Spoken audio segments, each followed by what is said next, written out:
Well, welcome everybody. I think everyone here, most of you know me at this point. I'm Jen Oliver. I'm the president of the League of Women Voters of Dearborn, Dearborn Heights. And we're really grateful tonight to have election officials from both Dearborn and Dearborn Heights talk to us about the recent election and upcoming plans for next year's midterms. So without further ado, I will go ahead and turn this over to Betsy Cushman, our voter service chair.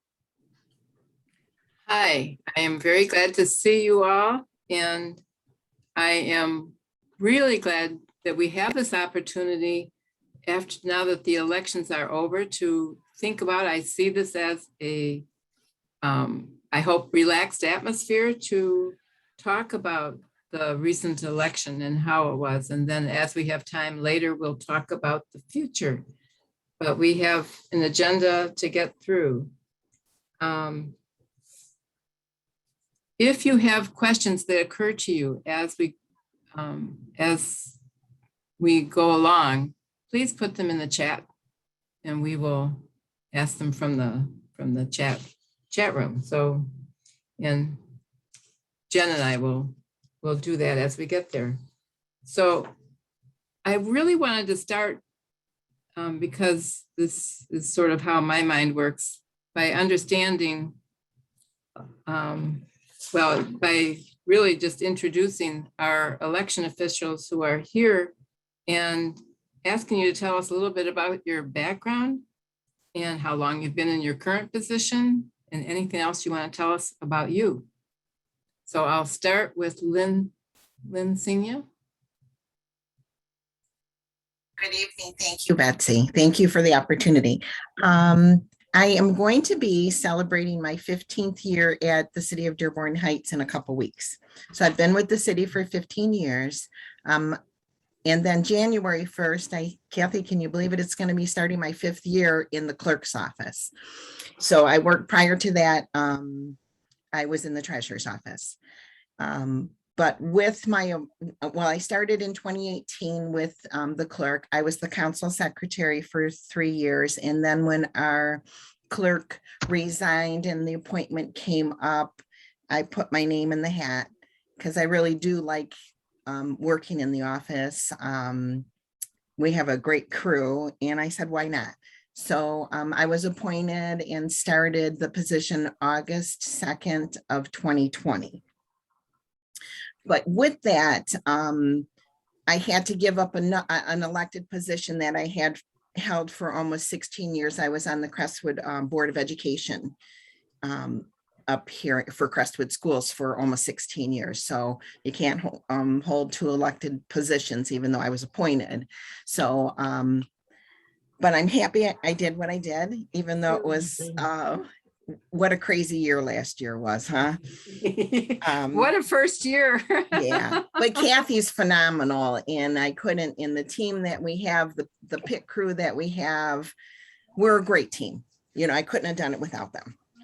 So that's super. Thank you. And I know when we do our who's who, a list of elected public officials, we've known your name for a long time because of the Crestwood. Yeah. Award. Okay. So, and Kathy, I wonder if you would introduce yourself. Sure. My name is Kathy Birchfield, and I'm the deputy clerk for Dearborn Heights. I've been the deputy for 6 years. Prior to that, I worked for about 4 years in our back election room. I would come in and work part seasonal. When we would have an election, we'd come work about 8 to 12 weeks before the election, helping to support and prep the precincts, taking care of the absentee ballots. So I started doing that in 2013. Prior to that, I had actually retired after almost 30 years with the federal government in 2012. I wasn't. So I didn't really expect to go back to work, but the opportunity came up to work in the back room, and it was a really great opportunity. And after having done that for about 4 years, when the deputy clerk position opened up, I decided to go ahead and apply for that. And it's been a really amazing opportunity. And like Lynn said, last year was crazy, but we got through it. And, I have to give kudos to Lynn because she actually stepped into the role of clerk 2 days before the August primary of 2020. So, and and we got through it. So we got through that, we can get through next year. Thank you so much, Kathy. I do think that was a pretty amazing feat that you did. So, and now I will introduce John Geahan, or have you introduce yourself, John, if you would. I'm John Geahan, Elections Supervisor. Oh, you're breaking up a little bit. Okay. Let's try this. Oh, that's much better. Thank you. All right. So my name is John Geahan. I'm the Elections Supervisor for the city of Dearborn. My first day was April 2nd of this year. So I got to miss out on all of the crazy COVID elections that you guys had in 2020.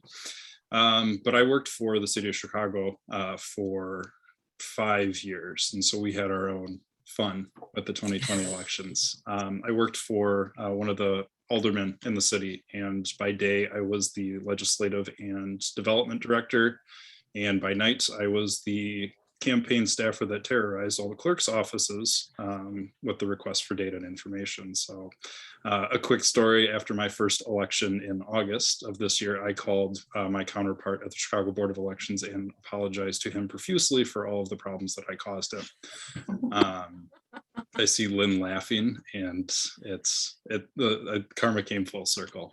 We with the pandemic last year, the biggest lesson that we learned is most of our polling locations were in high-rise buildings, and in the days and hours before the polls opened on St. Patrick's Day 2020, we had 34 polling locations housing 46 precincts, and on election day we had, I believe it was 15 of those polling locations, which was about 31 precincts, that shut their doors. And they said, we are not letting the public into our buildings to vote.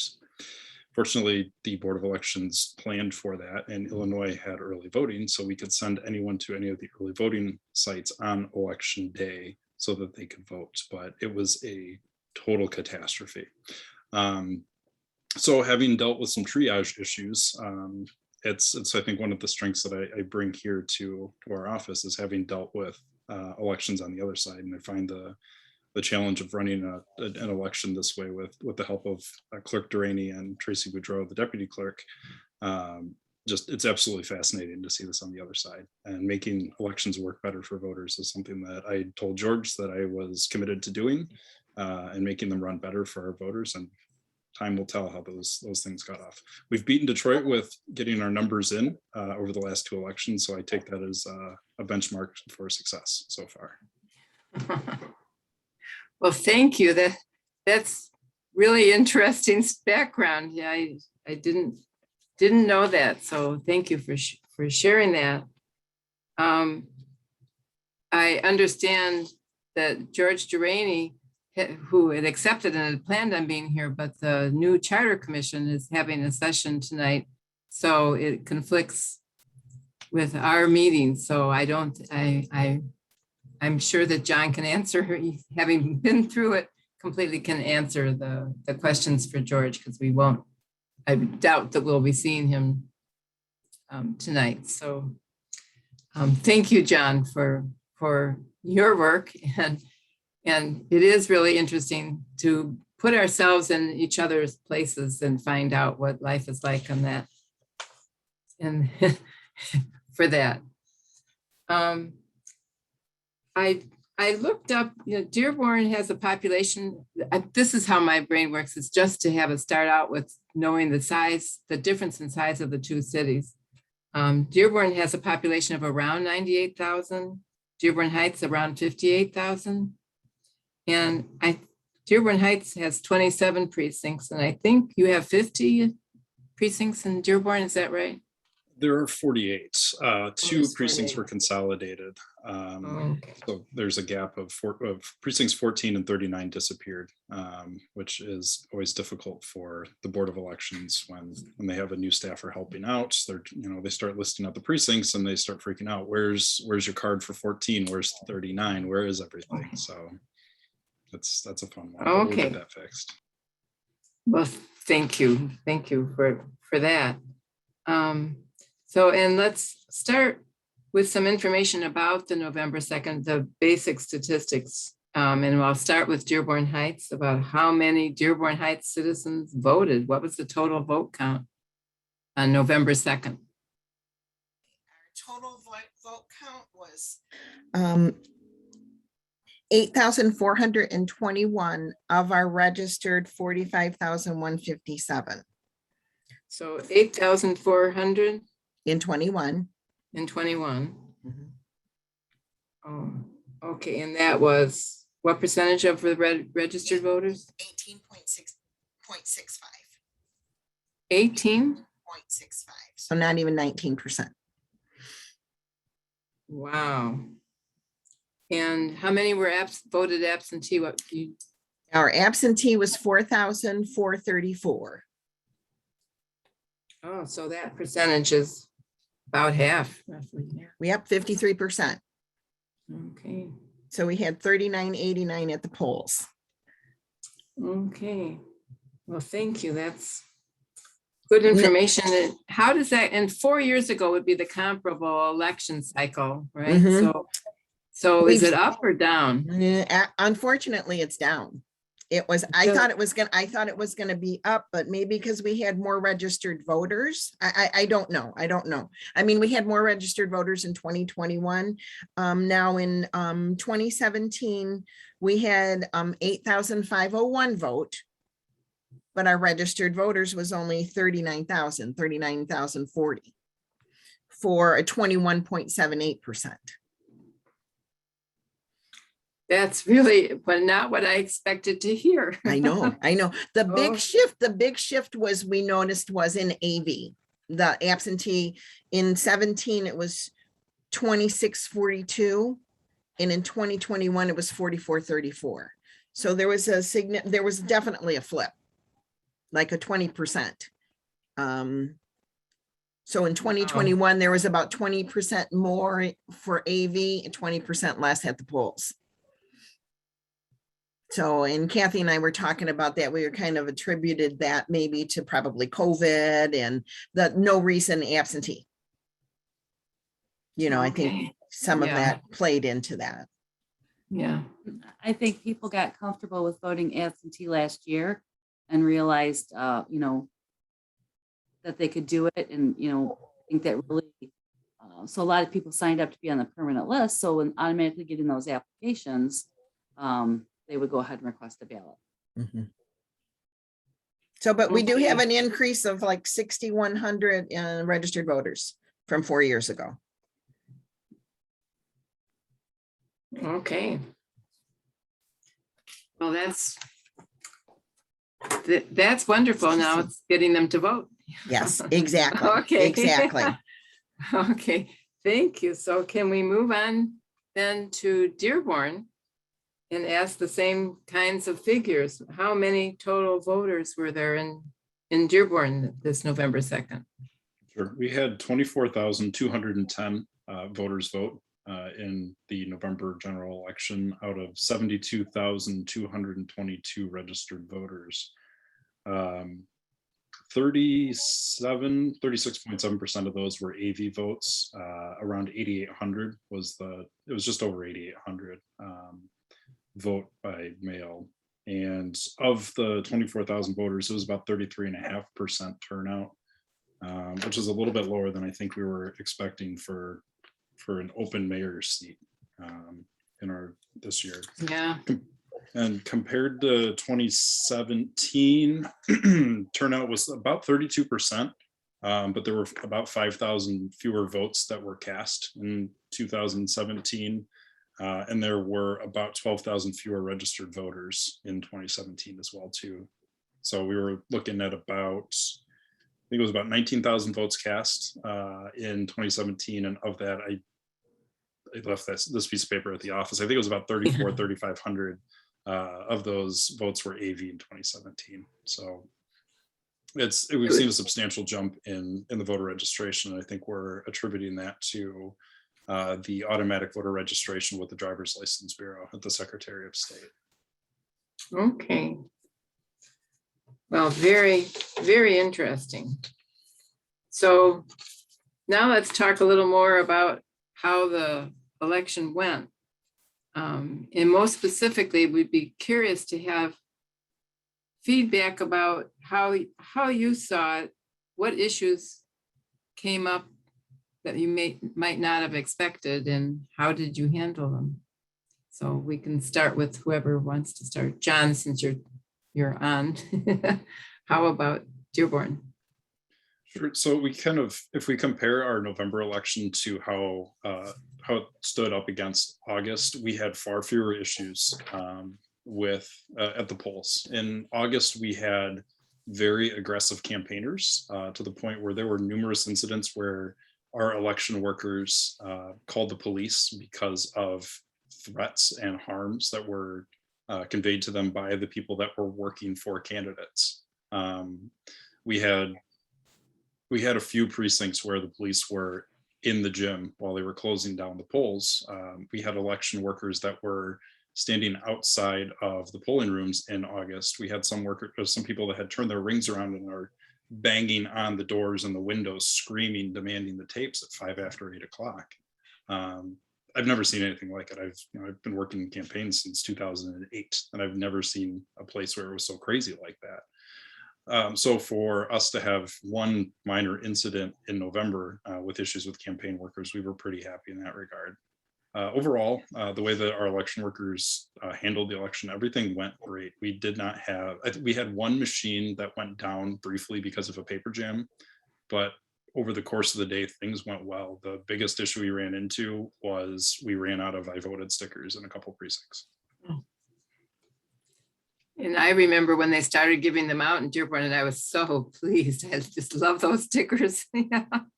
Mm-hmm. Okay. Yeah, I think we would have loved to have seen more people show up to vote on election day, but there was the big challenge is when it's slow during the day, it's keeping the workers from falling asleep, and it happens when you're working a long day. But we were pretty pleased with the way that the election ran in November. Okay, and Lynn and Kathy? Do you want to go ahead, Kath? Sure. And then I'll chip in. Yeah, we really didn't have any major problems during either the August or the November election. Our election was pretty slow. We only had one thing on the ballot, one race on the ballot. Oh, It was yeah. to get the mayor's candidates down to 2. And then even in November, it was actually a lot slower. I thought it would be more well attended at the polls than it was, to be honest with you. But it was not real busy. We had 2 precincts that were busy, and the rest of them were pretty, I would say, kind of slow to steady. But we didn't really have any major problems. I think the only problems or concerns that we had is we had voters that were upset about the pens. They didn't want to use the pens, and so we would tell them, the poll workers would tell them as we instruct them, they don't have to use our pens if they don't want. You can use any pen you want as long as it's blue or black ink. So, but we did have that was concerns that did come up this election was people concerned about the pens, hearing things that through the media that is not necessarily true, and believing those and questioning the workers, and kind of sometimes getting a little bit almost belligerent and mean with the workers. But our work really well. They would call us if there was any issues.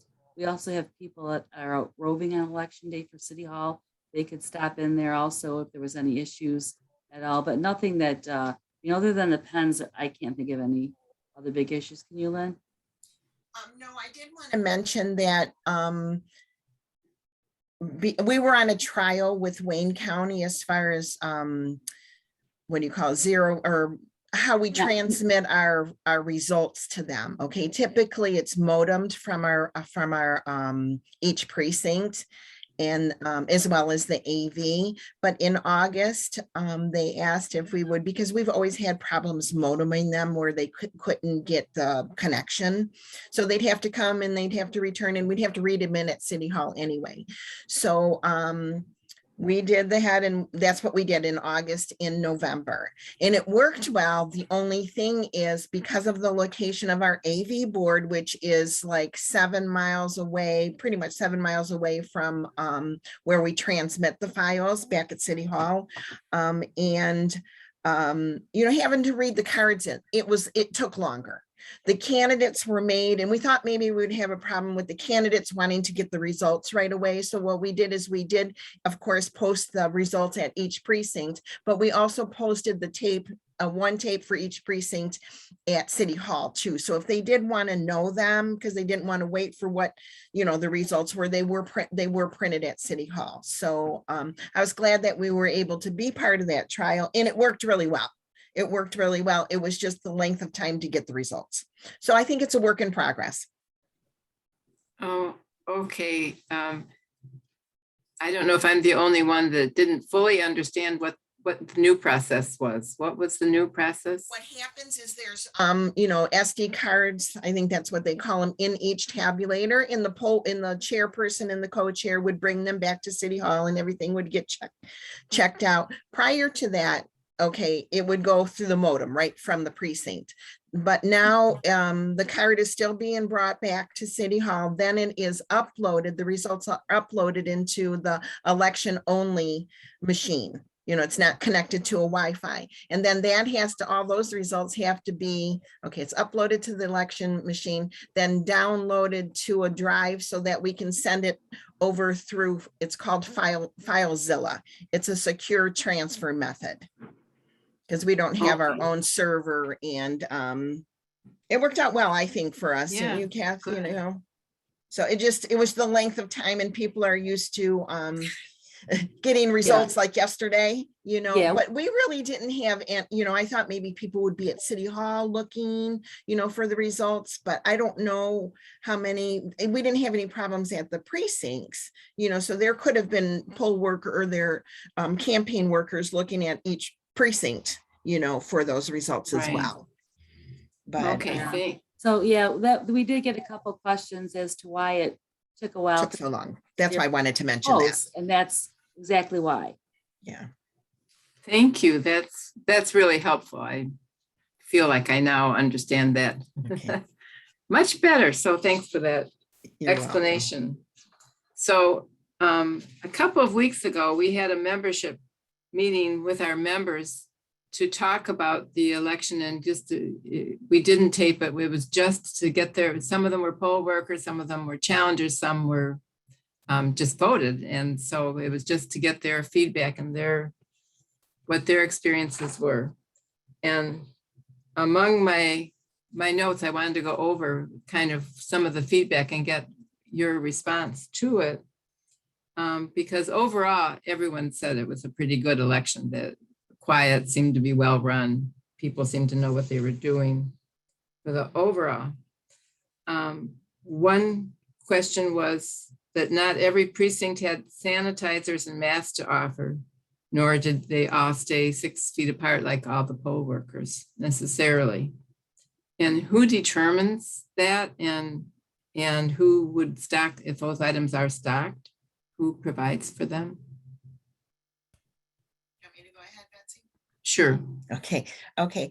We do cover PPE. We have followed this year into 2021 the same protocol that we did in 2020, in that we have each precinct, as well as the AV board, gets a blue PPE bag, which is supplied. We have hand sanitizer, gloves, masks. Obviously, you know, we couldn't mandate them. What else is the wearing of the masks? Right. We do have the 6 feet apart stickers, and I think we have little signs that we put up too. And then we also supply plexiglass that we put in front of the EPB worker station. And is that determined by you, or is it who's responsible? So it's up to the clerk. Yes. Okay, to determine Yes. that. Okay. Thank you. You're welcome. John, do you have something about Dearborn? I mean, I think we follow a very similar process with what Lynn said. We put in all of our supply bags.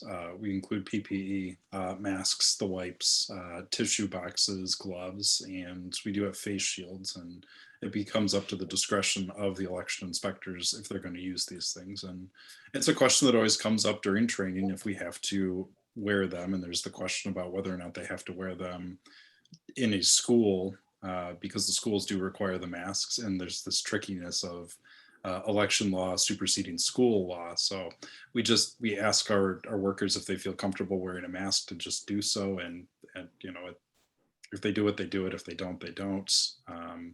We found putting down the 6-foot stickers. We did not do that. We had an issue before I was here. Some of the stickers were pulling up tiles and bits of gym flooring. So the schools asked us not to put those down. And so that's, you know, we've been using masking tape and painter's tape for some of the different parts of our polling areas. So if we're looking at ongoing issues with the pandemic, it's certainly something we can roll out, more masking tape and painter's tape as well too for markings too. So if one particular precinct didn't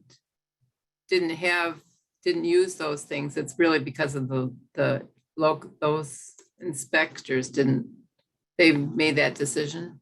More than likely, yeah.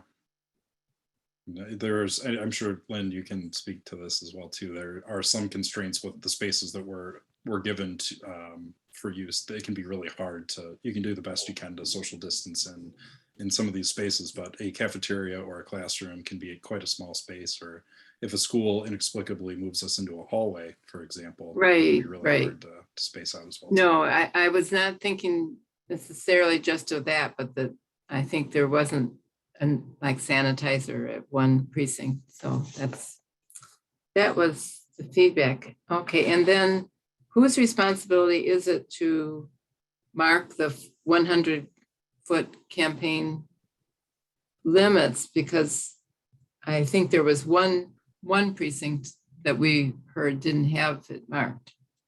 We go, at least I know this was an issue specific for Dearborn. We go out and we survey and we respray all of our poll lines before every election. We go out and do this about every 3 weeks before the election usually.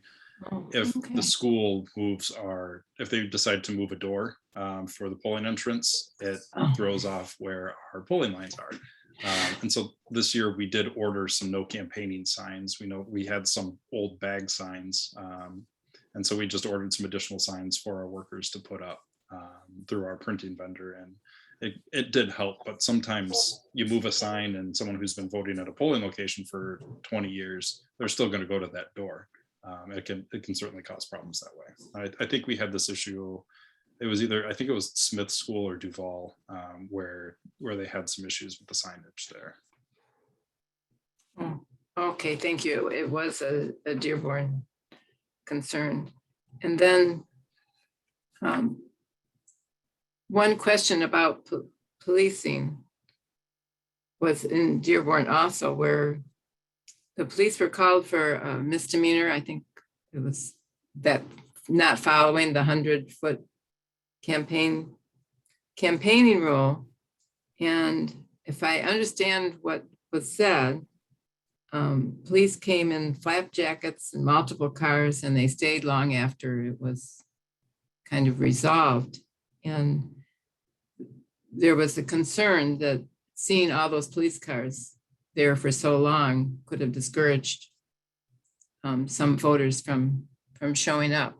And I wonder, sure, you know, we had the reason I mentioned the August election is worker safety is unfortunately one of the most important things that we now have to consider, especially after the way that workers were harassed and treated. I did not mention we did have an issue where one of our chair people, someone threatened to follow her to her car when she was returning materials as well too. We had police reports filed against campaign workers in August because of the way that they were treated and threatened. The police were there to protect our workers for a reason we should not have had to have asked them to be involved. So they were aware of the issues from August. They were sensitive to making sure that the folks that are getting paid to volunteer their time to make sure elections run well. So they were certainly on a little bit more heightened alert for any more issues if they arose. With the police response, though, we can't control how they show up. I believe it's a pretty standard procedure for them to show up in wearing the armor or the flak jackets. I think it's, if you see a police officer getting coffee, they're wearing the same thing. I think it's part of the uniform. I think it's just a product of the world we're living in today. Okay. And having the 5 cars there for a long period of time. I don't know what the decision was to keep all those Yeah. cars there for as long as it was. It may have just been a result of the issue as it unfolded at the polling location. It certainly seems like a lot of overkill to have that many cars show up for as long as it did, but we can talk with the police about how they respond, but at the end of the day, it's the type of call that they get, and they have to make a decision about how they respond. So I know with a more calm election in November, I think and with I think a new police chief coming in too, we'll certainly see how they're going to look at election day. But it's unfortunate when that many cars show up, but it's a tough one to be able to tell the police don't show up with as big of a force. If they get a call, they have to do what they have to do. Okay, thank you. And then I think there were a couple of people who wondered why some poll workers from 2020 weren't contacted to come back, who wanted to come back. And so how do you, what's your methodology for contacting people who've previously done poll working, poll inspectors? You know, do you contact everybody, or you intend to, or just how do you decide those kinds of questions? So we'll go to Dearborn Heights first. Do you want to go with that, Kathy? Yeah, Because sure, she makes sure. the phone calls. Yes, I do the hiring for the poll workers. And generally what we look at first is what type of an election we're going to have, because we need to determine how many workers we're going to need. I mean, if it's a smaller election, you may not need as many workers at each precinct as you would in a busy election. But I can tell you that this last year, I did in August or November reach out to everybody that had worked in the prior year that had signed up. Some people didn't contact, I might contact them, I might not hear back from them. And there was people that were not interested in working. They primarily had wanted to work the presidential election. But we did reach out to pretty much everybody that had worked in the prior years, either in August or November.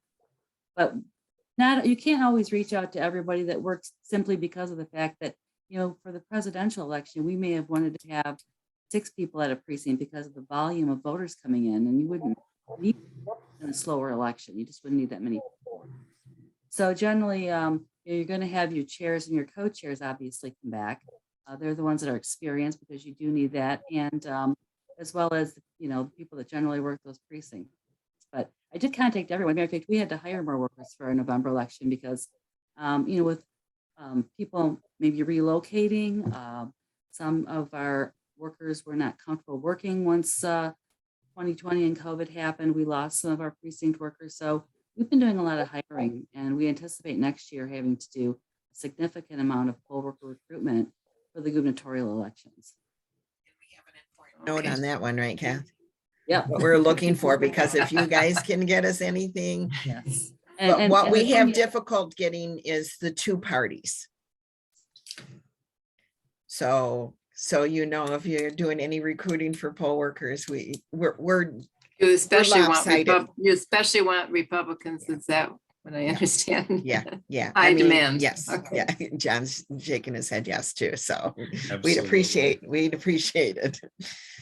Yeah, and Okay, I think thank you. I'll take on the tougher conversation on this side. Sometimes we talk to our chairs, and if there was a poll worker that was causing problems, if they were disruptive, or if they just weren't working as part of the team, if the chair makes, if there's a problem with somebody that's working, they may not get called back again. Because at the end of the day, we need the folks to be able to work a 13-hour plus day together. And if there's someone that is not working well with the rest of the team, if you have someone that, when a machine goes down, you call the clerk's office and disappear for 3 hours, as was the case with somebody during the presidential election, we did not ask that person to come back in the August 2021 primary. So it's certainly there's always 2 sides of a story. And we do, to the best of my ability, the notes when I inherited from my predecessor, there were some notes about the things that someone did, and the conduct it's important.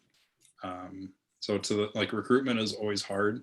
And it's hard when you have to weigh that decision of, is this going to be a 3-person precinct because we can't find the bodies? It's tough, but we recruited like crazy. And I think we've seen 15-20% new bodies over the last couple of elections. It's tough, but we just know we need to stay ahead of the pay rate in Dearborn Heights to keep our people from crossing the border and working over there. All righty then. Well, our poll workers are glad to have this this kind of competition, who can pay the most. Thank you.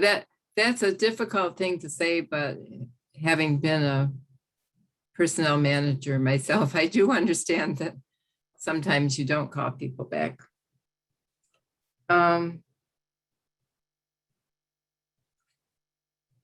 next question on here was one that I know there's been a lot of talk about, but it's the best ways, and that must be a multiple approach, to preventing all the trash left behind by the candidate volunteers. Some were perhaps never given, there was never an opportunity to train them. They just volunteered that day and they weren't trained. Or are there enough trash barrels? What are the issues about trash? So John, do you want to start with that one? You may have noticed there was a story in the Press and Guide following the November election about trash left behind at polling locations. George and I wrote that letter to all of the candidates. We had complaints on election nights of chairs, a propane tank, food wrappers, food, all sorts of things left out in front of one of our schools. I think this was Duval. We sent voting assistants out the next morning at 8 o'clock in the morning to check all of the schools. We found they picked up a lot of stuff. We had candidates from the mayor's candidates and their teams. George had some folks out, our staff, council candidates, charter commission candidates, all went to the schools and started picking stuff up. But it's one of those, we had a very frank discussion in the office about just how involved we need to be with campaigns and their responsibilities on election day. There's a point where you have to know the basic thing is you pick up your trash and you take your stuff home with you when you're done. We've, at least on the inside of the schools, we know like the janitor's staff, they're responsible for making sure that the schools are clean. In the past, we've worked with the schools to get more trash cans on the routes between the doors and the polling locations so that campaign literature is thrown out instead of left on lockers or benches or desks.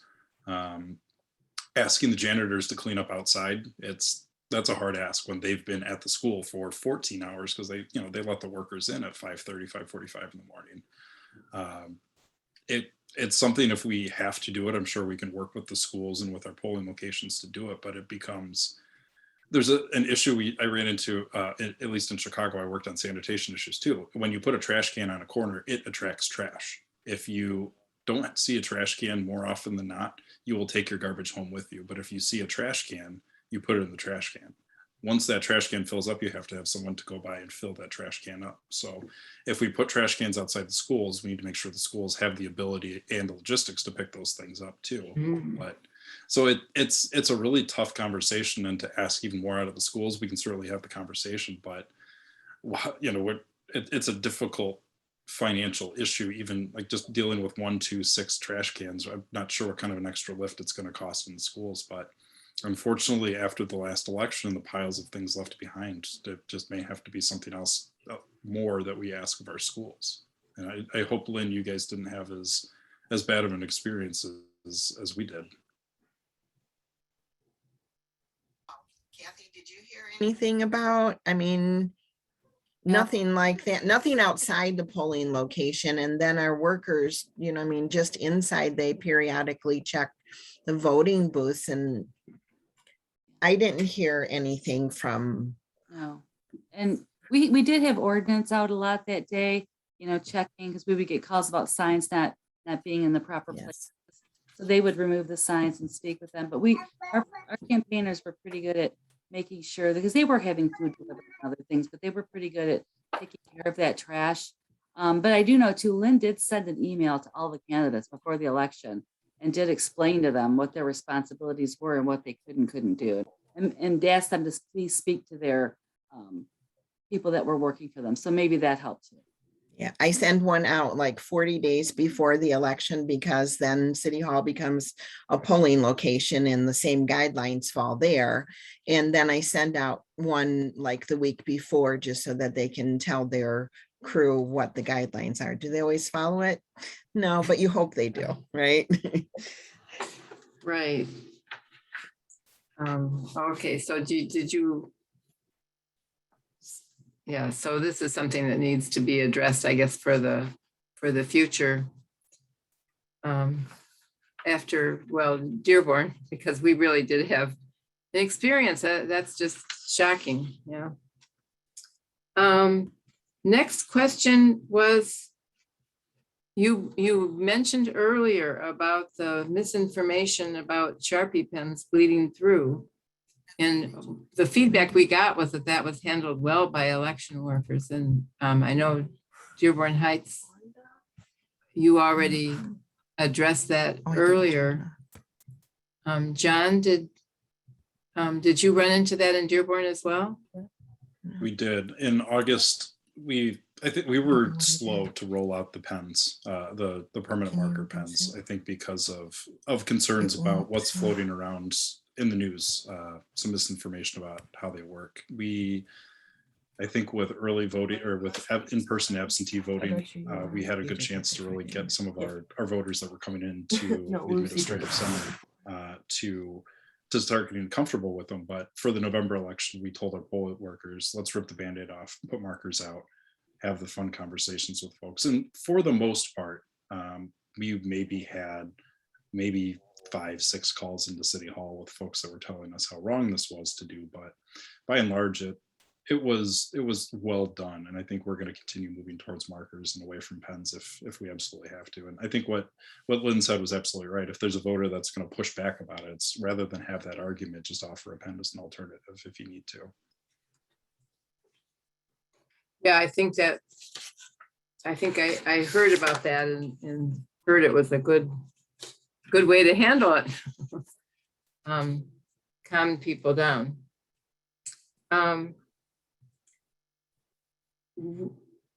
Well, I think I will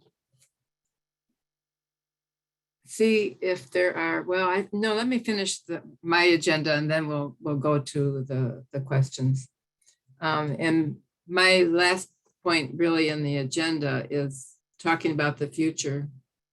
What are your concerns for the future, your expectations about election administration in preparation for the midterms, and how can we help? How can the public help? How can the League of Women Voters help?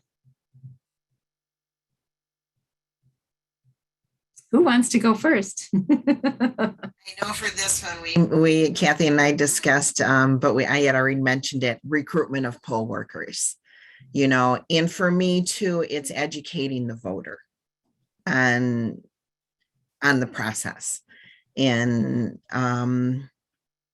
to get more voters out.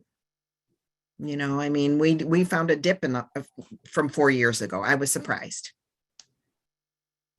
Anything else, Kath? No, like I said, I think recruitment's the big thing, and education. We do put out the booklets that we get from the League of Women Voters. As soon as we get those in the office, those are available, and those are a great resource for people that will come in because they'll want to ask us questions about the candidates, which we do not discuss that with them. So we can refer them to that literature that they can read and review to make their own educated decision. Yeah. Vote411.org. And our website, I do, in michigan.gov/vote. I put those two. I mentioned that quite a bit because they're both wealth of information. League of Women Voters, of course, the issues, and michigan.gov to find out if you want to track your ballot. If you're an AV, I always refer them there. If you want to check, where you vote, it's information, good information. John. Recruitment, I can't stress this enough. Recruitment. Organizations like the League of Women Voters, you guys have a broad following. Your social media presence is huge. And I think being able to help direct more people that want to be involved with the process to come sit at the table on election day, literally. We're looking to get involved with the local parties as well. We know we tend to get a lot of, we will have someone that comes in from the party to observe in the public area periodically during election day. But the thing that we've mentioned to them is we would like to see more of your members, your statewide members, getting involved locally, rather than hearing from the party organizations that there are all these problems occurring on election day, or you're short workers here, or the golden goose of having more Republicans. Come sit at the table on election day. Come take a day's worth of pay to be part of the process. If you want a good election debrief, send your organized members and work on election day for the cities. We cannot emphasize this enough. We just didn't have enough time to reach out to the party organizations here to recruit. That's the biggest thing that we have to do. And I know there can be a challenge with ideology, but sometimes you just have to put you got to put democracy first. I know, there was the issue, I think during California's recall, there was a picture of somebody who was wearing one party's flair excessively running a poll book. But it's, as long as there are civic minded people, that everyone on this call could be a potential recruit for this, or have a conversation with a neighbor who might have complained about something that was wrong with the election.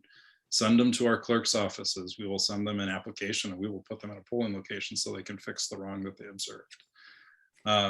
With education, we have a quarterly publication in Dearborn, and we're planning to use the heck out of it to talk about this. We have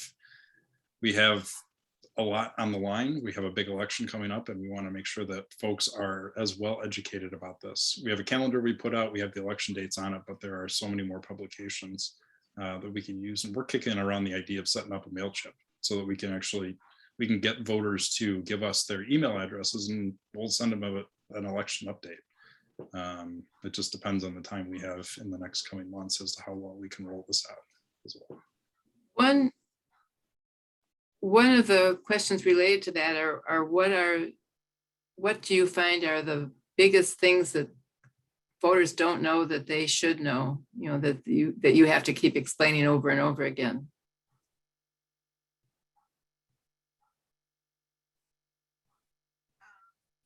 Bring your ID to the polls. We have one polling location that as crazy as this is to say, we have one polling location that always has double-digit numbers of affidavits of no ID at the poll. If you don't have your ID, you can still vote, but if you have your ID, it makes getting the ballot, it makes it so much easier for our workers. We use IR scanner guns that just read the barcodes on the back of a driver's license, and it is remarkable when you have a line how quick it is to just zap a driver's license instead of typing in somebody's name on the keyboard. You can process voters so much quicker that way. It's less about the fears of the intimidation floating around online. It's a process. It's a time save for our workers if we can get more people to show up with their IDs, especially if we're going to have long lines in the primary and the general coming up this year. So, and if they don't have driver's licenses? That's okay. I mean, for the most part, I think most individuals will show up with an ID, but we have one, formerly Henry Ford. I'm struggling to remember what the name of the facility's name is now. I think it's Allegria. Most of the residents, they don't drive. They live on the facility. They don't have driver's licenses. So, we see a lot of folks come in and they can present another form of ID, and that's fine. But it kind of comes down to the keystrokes. And if we have big lines, that can really slow it down a little bit. And we're talking seconds, but if you can shave a few seconds off there, you can get voters in and get them out on with their days. So the ID, is there anything else that you run across all the time that you wish you could tell every voter? I think one thing too might be to, there is an app, if you don't know if you're registered to vote, or if you don't know where your polling location is, you can go online and check that, or even call our office. But we have people that will come in 5 to 8 and want to know where the polling location is, and by the time it's going to be too late, and that's a real missed opportunity. So, getting that, find Last minute. yeah. Yeah. And I think we touched on this a little bit earlier too. Signing up for the permanent AV list is something that people, just because you sign up for the AV list doesn't mean you have to vote AV. Like just getting more people to join the list. Yeah, there's a cost for postage for mailing those things out, but giving people that option to vote by mail, it's also a great reminder for folks that just get busy on election day. If they have the ballot sent in the mail and they can take care of it beforehand, that's great, especially when we get into August. We had a huge problem we found this out in June. A lot of folks were heading to the Middle East for the summer, and there was a concern about whether or not their ballots would get over there, how they'd get them back. But getting an AV vote out to folks that also may have planned trips to, if they're heading south for the winter, it's having more people that we can mail out to just gives people the easier option to be able to vote, and hopefully will drive up voter turnout by a couple of percentage points. Thank you. I want to go to the chat, but Jen, if you could, I think I'm going to let you, because for some reason I'm not, I can't get to the chat. So Yeah, that's I'll let totally you fine. ask questions. Okay, sure, yeah. We just have a couple of questions in the chat, and the first one goes back to the issue about pens. And Jerry is wondering if signage could be posted out front to explain about the pens. I assume that means, that whether that means the felt tip markers, or whether it means that, any blue or black pen will work if you're really concerned about that. But I don't know if you could speak to that maybe. Sure. Yeah, I think it's a great idea. It would certainly save going through the explanation, and it would be a great piece that we could put on an application table as well too. So Jerry, I appreciate the feedback. I think it's something we can look into. The only thing I will say about that is too many signs may make people ignore them as well too. I will say it's a great idea, but when we get into a point where we have 1,000 things up on the walls, it can overwhelm people, and they could certainly overlook it. On the other hand, it would certainly save a lot of time for having to explain why the pens are good. So I think it's an excellent idea, and I think it's something that we're going to have to look into to figure out how we can get the stand set up for that. But thank you for that. Yeah, thank you. I think that would be a good idea, but I think Kathy mentioned that too about the signs. Sometimes there gets too many and they just overlook it, but if it helps one person, then we can always refer them to that too. It's not like the poll workers just telling them, here it is, this is why, and here's an explanation. So it is an excellent idea, Jerry. Thank you. All right, thank you. And we have one more from Geraldine. Has any thought been given to offering part-time shifts to poll workers? Kathy, I think that was visited, wasn't it, before at Dearborn Heights prior to, and I don't know why. We did talk about it, but to be honest with you, we have enough. Get enough now, but yeah, finding enough people just to work as it is. And when you're talking part-time people, that's like double the amount of people. And when we actually surveyed people, we really did not have as many people that wanted to work half days as wanted to work full. So we found it was, it just wouldn't, unless we could get a lot of people that would want to do it, it just wasn't worth how much training it would take and the amount of people to do it. I know some cities do it, and they said that it's not as many people want to do it as you think they would. Yeah. I mean, it just seems really daunting to spend all that time. I would be terrified I would make mistakes. Well, we do. Yeah, we do when we tell them, because we do get new workers that are nervous, but we are in a precinct with people that are experienced. We would never put a bunch of new people together by any means. You're going to be with people that are experienced, and even though we do offer training, the chairs, the co-chairs, the other poll workers that have been there, they're there to answer questions and show you. And we do work it out so you do get usually at least 2 good breaks during the day. And I know during the presidential, they were able to get breaks, because that's one of the reasons why we like to have those extra workers. Number one, if somebody can't make it on election day, which this happens to you the day before the day of election, and all of a sudden you got people not showing up. You need to have that cushion of workers so you can move people around if you have to, but also so people can get breaks, because it is a long day. And we do encourage also for our precincts to move the workers around. So they're not just at one job the whole day, so that they do get variety and kind of break it up. Yeah, Kathy, you said it perfectly. It's for working 48 precincts in Dearborn. If we have 4 people that show up at every precinct, that's 196 people that we have to fill.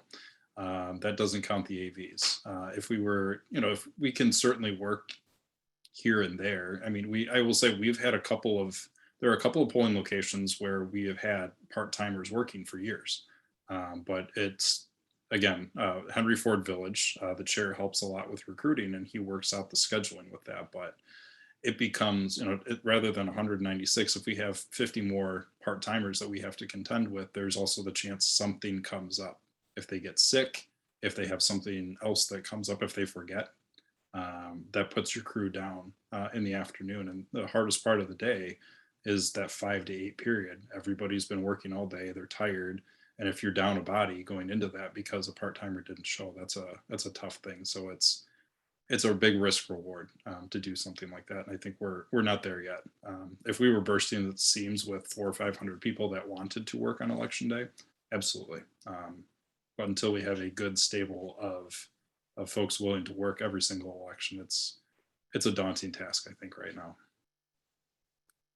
Well, we want to say we really appreciate all you do. It makes such, we read about all the work involved and wishing that we could educate every voter about how much detail goes into making sure that every vote counts and how many steps there are in an election that are safeguarding that we know we have safe and secure elections in Michigan. We're very proud of our election administrators, and that includes you 3 who are here with us tonight, and we really do want to thank you. Oh, Betsy, we've got 2 more questions in the chat. Oh, okay. Go ahead. All right. Carolyn asks 2 questions. The first is, have you considered getting 18-year-olds to be poll workers? They have the day off. Lynn, can I take this one? Yeah, go ahead. I like this one too, but go ahead. The high school students are the best recruiters. They're the most frustrating recruiters, but they're the best recruiters. I would say we probably had 30 or 40 of them working this year, which was low for Dearborn. But typically we get a high school student who will tell their friends, I'm going to make $200 on election day. Do you want to make $200 on election day? And their friend says, absolutely. So we start getting, applications 5, 4, 3 days before the election, usually after training, of course, but we, by law, we can have one 16-year-old and one 17-year-old working at a polling location as well. When you get kids that have the day off from school and have an incentive to make some money, it's incredible. So working with our high schools is one of the best ways that we can recruit extra workers. And we find high school students are the best fill-in workers too. It's just as simple as if they're needed to be able to work on short notice, is wake up at 6 o'clock, turn your phone on. If you get a call, accept the assignment. That's excellent. If you don't end up getting assigned to something, we're going to give you $50 for being on a standby list, or I think it was $40 for us. But they're hardworking, they're energetic, and they're tech savvy, which is excellent for us as well too. But yeah, they're incredible, and I think to the fact that they're willing to get involved with the democratic process early.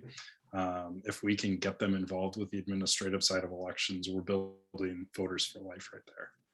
We have had several members that's how they started, was in high school. They became so interested in the press. You too? I was 17 and 17 years, 363 days when Al Gore and it was Al Gore and Bush. I would have turned 18 the day after the election. So I got to work my first election when I was in high school. I got the day off from school and I got paid to work it. So it was the best experience of my high school life, I can say. I think it's one of it's when we used to go out into the schools, and maybe we will this year too in the spring, the clerk would give us flyers to hand out to the students. Also, I said, don't you want to work on election day? And explain that as, you know, this is a way of making some money. They do perk up with the money. You are absolutely right. Dearborn Heights has it a little bit different with the high school students in that we work with their the National Honor Society, and they don't get paid, but they get paid service hours. So they are working towards their service hours for National Honor Society. And Kathy, you train, I mean, I think the poll workers are more confident when they have a tech savvy high school student there to reassure them that they can handle it. You know what I mean? That they're born with computers in their hands, you know, and they take that burden, I think, off of some of the workers because they know that they get it. Yeah. So, and then we do have some of them that continues then when they're 18, right, Kath, to be poll workers after they have served the 16 or 17-year-olds. Yeah, we've even had them where they've recruited their parents to come and work with you. Yeah, you're right. That's fantastic. Yeah. Yeah, they're wonderful.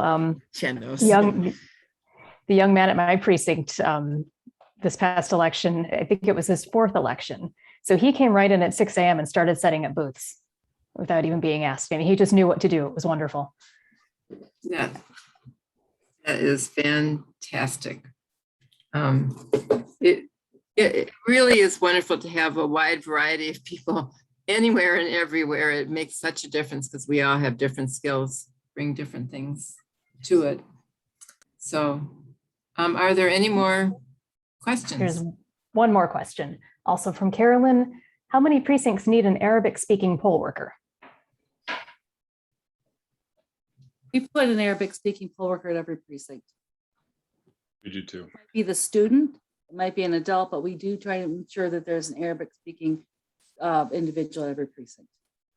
Yep, absolutely. It's something we were short in August on because it was so hard to get people to cancel their summer plans for, but we overcompensated this year, and with that, I think high school students are the best two birds, one stone solution for tech and language.